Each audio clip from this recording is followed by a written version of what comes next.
ही कथा एका वडिलांच्या भावनांची कथा आहे. या कथेतून तुम्हाला खूप काही शिकायला मिळेल. या कथेतून वडिलांच्या भावना एका अतिशय सुंदर प्रकारे वर्णन केलेल्या आहेत. ही कथा त्या वडिलांना समर्पित आहे, जे आपल्या कुटुंबासाठी मनापासून काम करतात. स्वतःच्या इच्छांचा त्याग करून ते मुलांची स्वप्ने पूर्ण करतात.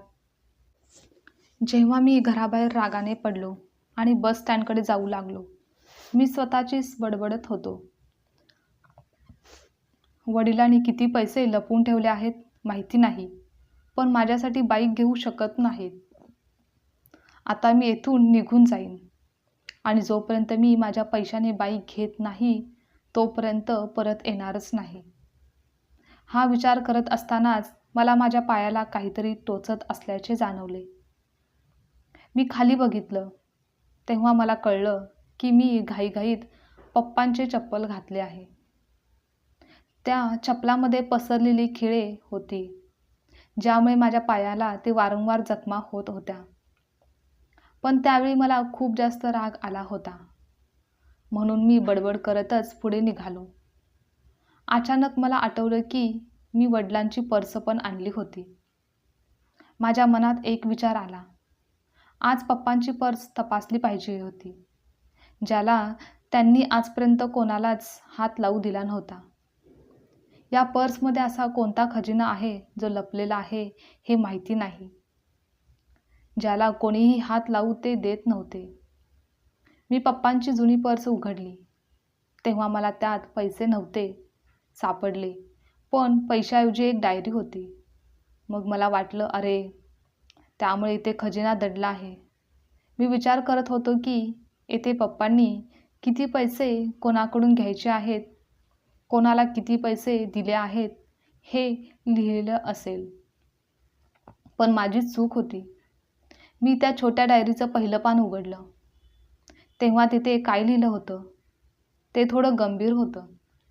डायरीत काय लिहिलं आहे ते वाचून माझ्या चेहऱ्याचे भाव नाहीसे झाले होते, कारण मी विचार करत होतो तसं डायरीत काहीच नव्हतं.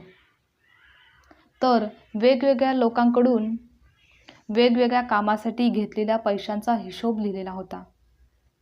त्या यादीमध्ये संगणकाच्या नावावर पैसे घेतले होते असं काहीतरी लिहिलं होतं.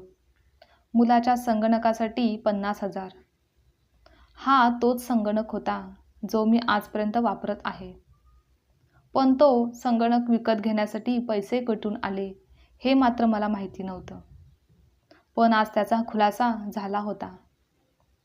मला ते अजूनही आठवतं, जेव्हा मी पहिल्यांदा फोनसाठी आग्रह धरला होता, जे माझ्या वडिलांनी माझ्या वाढदिवसादिवशी एका आठवड्यानंतर मला आणलं होतं, ज्याला पाहून मी खूप आनंदित झालो होतो. आणि मला आनंदी पाहून माझ्यापेक्षा कोणीतरी आनंदी होत होतं, तर ते पप्पा होते. आता माझ्या चेहऱ्यावरून राग पूर्णपणे नाहीसा झालेला होता. मी पुढचे पान उलटले तर तिथे काही शुभेच्छा लिहिल्या होत्या. पहिली इच्छा म्हणजे चांगलं शूज घालणे. मला याबाबत काहीच समजलं नाही.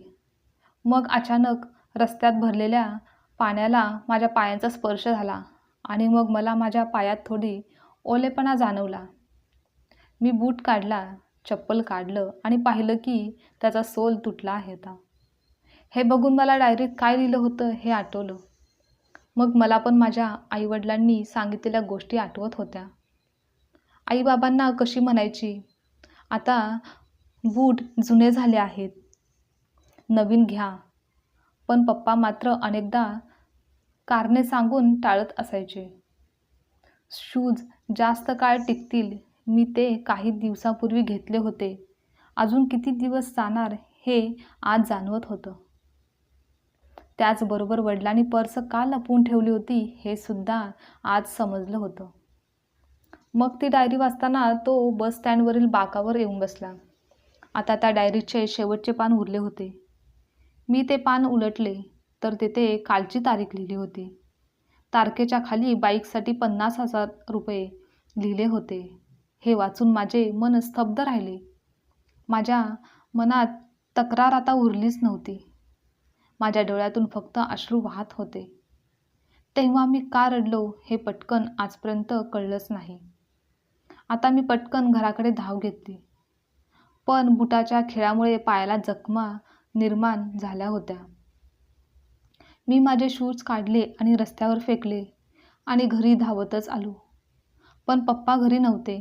ते कुठे असतील हे मला समजलं होतं. म्हणून मी सरळ जवळच्या बाईक एजन्सीकडे धाव घेतली.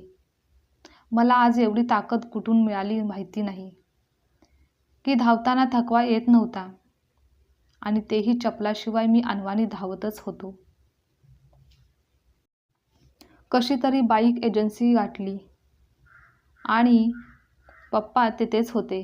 मी धावत जाऊन पप्पांना मिठी मारली आणि माझ्या डोळ्यातून अश्रू थांबत नव्हते.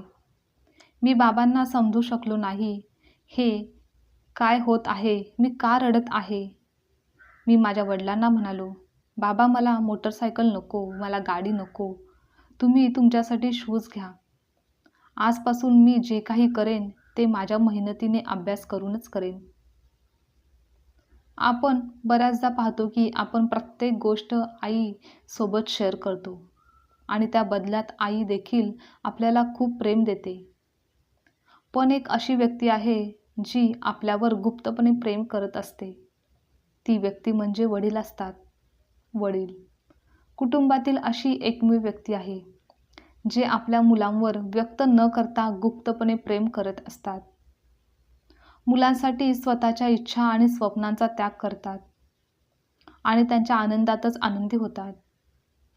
तुम्ही तुमच्या आईवडिलांचा आदर करता की नाही हे मला माहिती नाही, पण तुमचे आईवडील असतील तर तुम्ही खूप भाग्यवान आहात, कारण या जगात अनेकांना आईवडिलांचे प्रेम देखील मिळत नाही. म्हणूनच पालकांच्या भावनांचा आदर करा. आजची कथा तुम्हाला आवडल्यास लाईक, शेअर, कमेंट करा आणि चॅनलवर नवीन असाल तर चॅनलला सबस्क्राईबसुद्धा नक्की करा.